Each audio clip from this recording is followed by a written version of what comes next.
네, 여러분 안녕하세요. 반갑습니다. 희사선의 소소한 이야기입니다.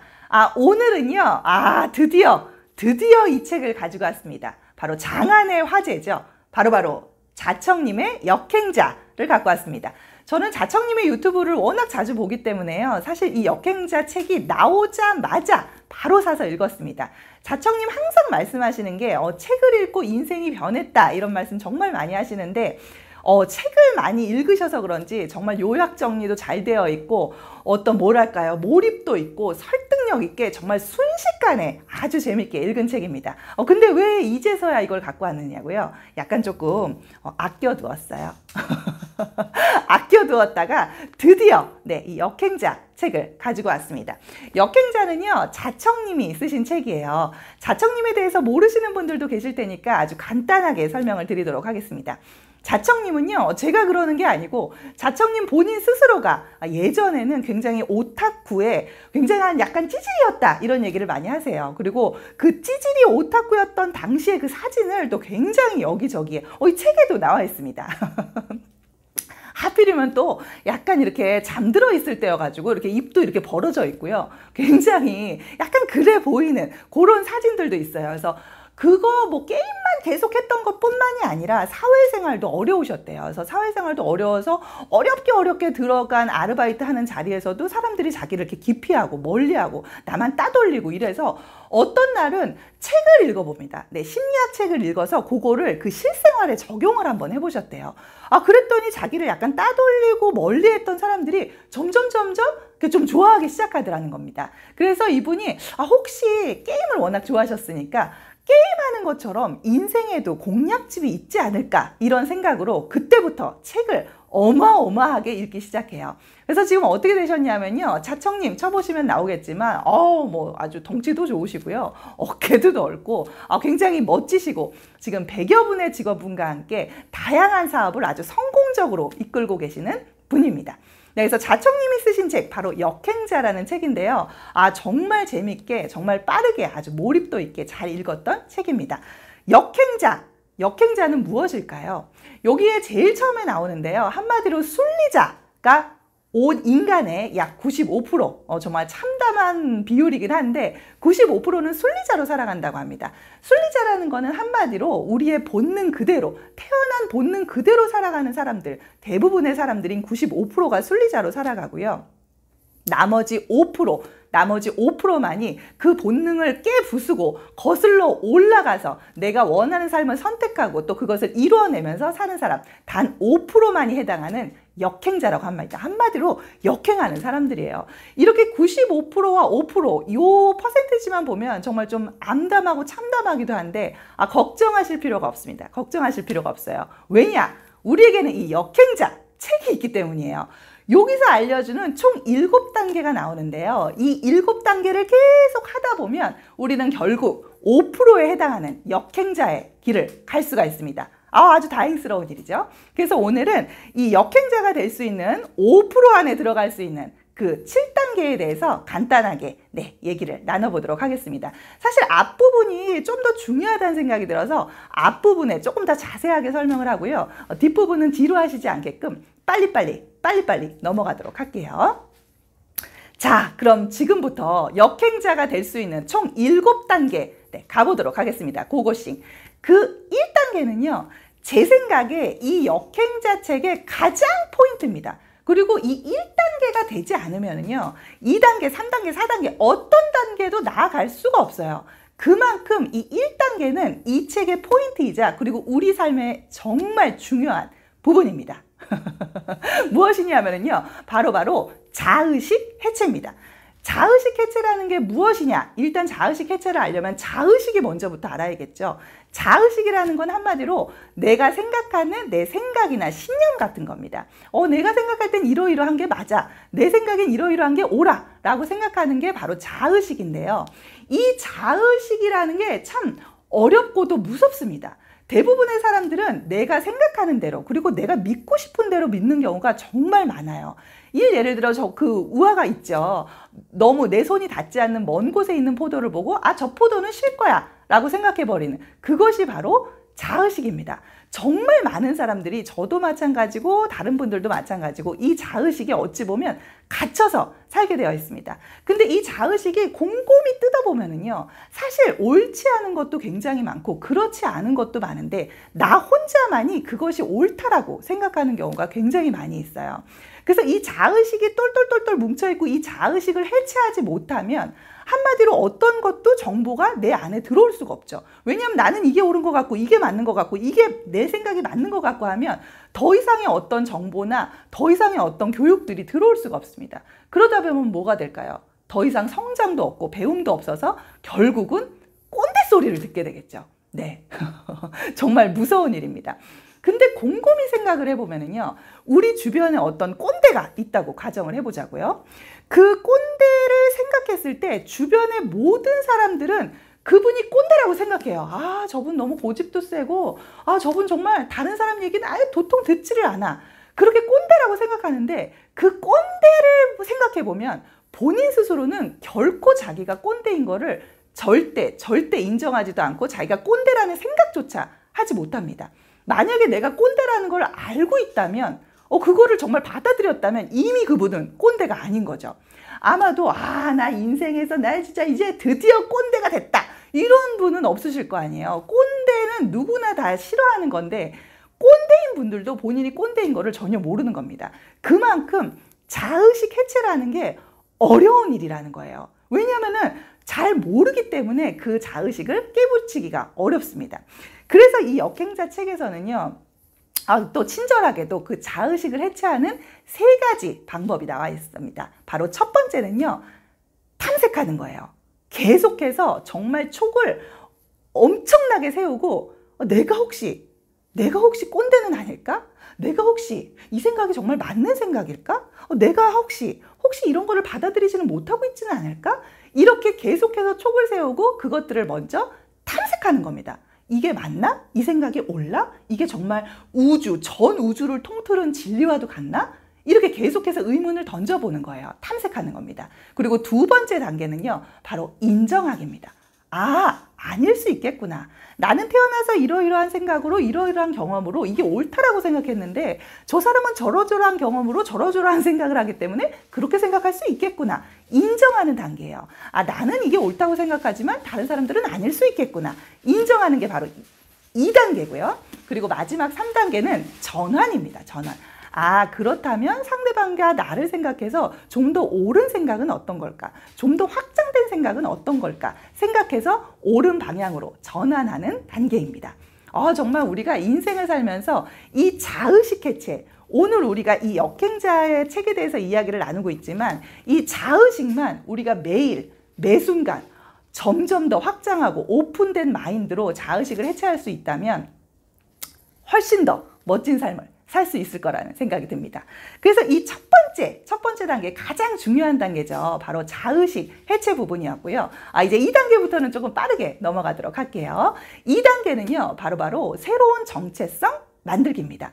예를 들어서 너는 어떤 사람이냐 물어봤을 때 대부분 그냥 나는 이러이러한 사람이야. 예를 들어 저 같은 경우는 나는 몇 살이고 몇 학년의 아들을 두고 있고 결혼한 지는 얼마나 됐고 의류 매장을 10일 정도 운영하고 있는 이런 사람이다. 이렇게 얘기할 수 있겠지만 여기서 얘기하는 새로운 정체성 만드는 거는요, 내가 원하는 사람의 정체성을 만드는 겁니다. 이렇게 되고 싶다는 것에 대한 정체성을 만드는 거예요. 예를 들어서 아까 얘기했던 저의 그냥 기본적인 정체성이 아니라 나는 내 분야에서 최고로 성공을 했고 내가 성공한 경험을 바탕으로 좋은 사람들과 많은 사람들과 아주 좋은 선한 영향력을 나누는 성공한 사업가이다. 이렇게 내가 원하는 정체성을 만들어 놓는 겁니다.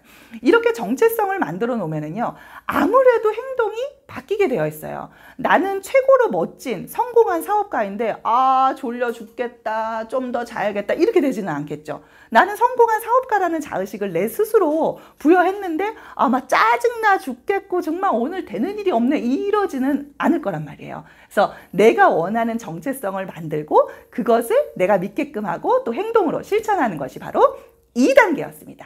자, 3단계로 넘어갈게요. 3단계는요, 바로 유전자 오작동의 원리입니다. 유전자는요, 이 이야기는 제가 바로 전에 했던 희사선의 소소한 이야기에 힐링 코드에서도 나왔던 이야기예요. 우리는 우리가 태어나서 경험하고 생각한 것들 뿐만이 아니라 그 이전 조상으로부터 아니면 우리 이 대대 민족으로부터 내려왔던 유전자로부터 내려오는 기억세포라는 게 있습니다. 그래서 이 유전자로 받는 우리들의 어떤 이 기억세포가 있는데 이 유전자로 나오는 거는요, 곰곰이 생각을 해보자고요. 우리가 불과 30년 전, 50년 전만 해도 어마어마하게 그때와 지금은 판이하게 시대가 바뀌어 있어요. 근데 심지어 정말 엄청나게 예전 그 시대와 지금은 어떨까요? 예전에는요, 무언가 새로운 게 있으면 도전해보면 죽었습니다. 뭔가 신기한 게 있어서 따서 먹어보면 죽었어요. 그래서 새로운 걸 하는데 누구나 두렵죠. 불안합니다. 그게 어찌 보면 예전 대대로부터 내려왔던 그런 기억세포 속에 저장되어 있는 새로운 것 도전하지 마 라는 어떤 유전자들이 있기 때문에 그런 겁니다. 그래서 이런 유전자들, 어찌 보면 이것도요, 그 자의식 해체와도 비슷한 일맥상통하는 이야기예요. 그래서 이게 정말 유전자, 예전의 시대하고 정말 10년 전, 20년 전만 해도 시대가 이렇게 변했는데 그 옛날부터 왔던 우리의 그 기억세포들이나 옛날로부터 물려왔던 것들은 우리가 깨부실 것은 깨부셔야 된다. 이런 이야기가 3단계에서 나왔습니다. 자, 이제 4단계로 넘어갈게요. 4단계는요, 바로 뇌의 자동화입니다. 뇌의 자동화라는 건요, 뇌는 쓰면 쓸수록 더욱더 발전된다는 이야기예요. 요즘 이 뇌에 대한 이야기는요, 정말 어마무지하죠. 예전에는 이렇대더라, 이렇게 하면 뇌가 이렇대더라, 이 정도였는데 요즘은 정말 많은 분야에서 이 뇌를 의학적으로, 과학적으로 정말 정밀하게 검사하고 실험하고 또 그것들을 많은 바탕으로 자료를 바탕으로 얘기를 해주고 있습니다. 그래서 정말 많은 것들이 있지만 여기서는 뇌 자동화 시스템, 한마디로 우리가 뇌를 쓰면 쓸수록 복리로 계속해서 뇌는 성장한다는 거예요. 이거는 나이가 적든 나이가 많든 뭐 신생아든 연세가 지긋한 부시든 상관이 없습니다. 우리 뇌는 계속해서 발달을 시키면 계속해서 이 복리로 성장한다는 이야기가 나와 있어요. 그래서 여기서 자청님은 이 전략, 2년 동안 2시간 동안 책을 읽고 글을 쓴다, 이 전략을 쓰셨대요. 근데 우리가 이제 모든 상황이 사람마다 다 다르다 보니까 저는 이 책을 읽고 나는 너무 이제 일이 바쁘다 보니까 매일 2시간을 읽을 수는 없으니까요, 저는 조금 바꿔가지고 한 달에 무조건 2권 이상의 책을 읽기로 바꿔가지고 그것들을 지금까지 실행을 하고 있습니다. 각자 상황에 맞게끔 너무 욕심을 내기보다는 조금씩이라도 매일매일 노력을 하다 보면 여기 나와 있는 것처럼 복리로 성장을 한다고 하니까요, 조금씩이라도 매일매일 하면 좋을 것 같아요. 여기서 나왔던 좋은 이야기가 또 뭐가 있냐면요, 뇌를 발전시키는 좋은 예가 안 하던 일 하기라는 게 이 책에 나옵니다.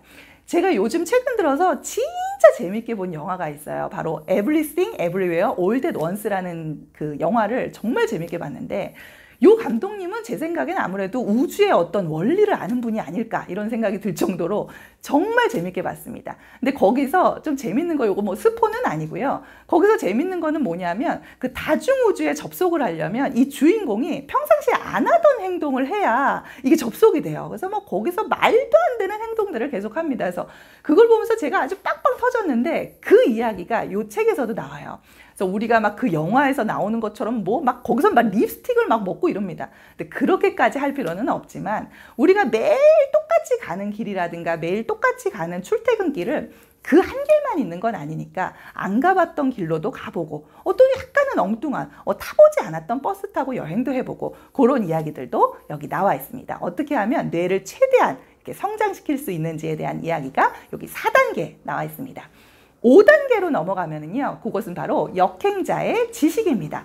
역행자의 지식에서는 여러 가지 이야기들이 나오는데요, 기버 이론이 나와요. 대부분 이제 뭐 기버가 있고 매처가 있고 테이커가 있는데 사실상 가장 위쪽에 성공한 사람들은 기버다, 이런 얘기는 정말 많이 나오잖아요. 그래서 내가 가진 정보들, 내가 갖고 있는 좋은 영향력들을 많이 주는 사람이 결국은 나중에 큰 성공을 한다, 이런 얘기도 나오고요. 뭐 실행력과 관성에 대한 이야기도 나오고 또 타이탄의 도구를 최대한 많이 가져라, 이런 좋은 이야기들도 나옵니다. 빠르게 넘어갈게요. 나머지 6단계입니다. 거의 마지막 단계까지 왔어요. 6단계는요, 바로 이 책에서는 어떤 것들이 나와 있냐면은 모든 관점에서부터 어떤 상황에서도 가장 빠르게 경제적 자유를 얻을 수 있는 루틴들에 대해서 나와 있습니다. 근데 요 이야기는요, 이제 우리가 꼭 사업뿐만이 아니에요. 사업, 그리고 회사, 뭐 어떤 여러 가지 상황에서도 어떻게 하면 성공하고 그 일을 어떻게 하면 잘 해나갈 수 있는지에 대한 이야기가 요 6단계에 나오는데요.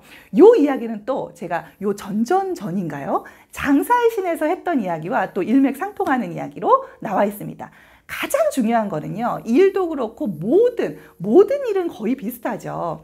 상대방을 편안하게 해주는 것이 가장 포인트다라는 이야기가 나옵니다. 상대방을 편안하게 해주고, 그리고 이 책에서 나온 거는 그리고 나서 내가 상대방들한테 해줄 수 있는 그 어떤 일들을 위한 스킬들이 있잖아요. 그 기술을 15가지로 나누고 그거를 세밀하게 공부해라, 이런 이야기가 나옵니다. 그리고 가장 중요한 것, 제가 장사의 신에서도 얘기했던 가장 중요한 것, 그리고 나서 반드시 해보면서 상대방의 반응을 보라는 이야기가 이 책에서도 나옵니다. 정말 중요한 부분이에요. 우리가 무언가 일을 하거나 사업을 하거나 모든 장사를 하거나 다 마찬가지인데요.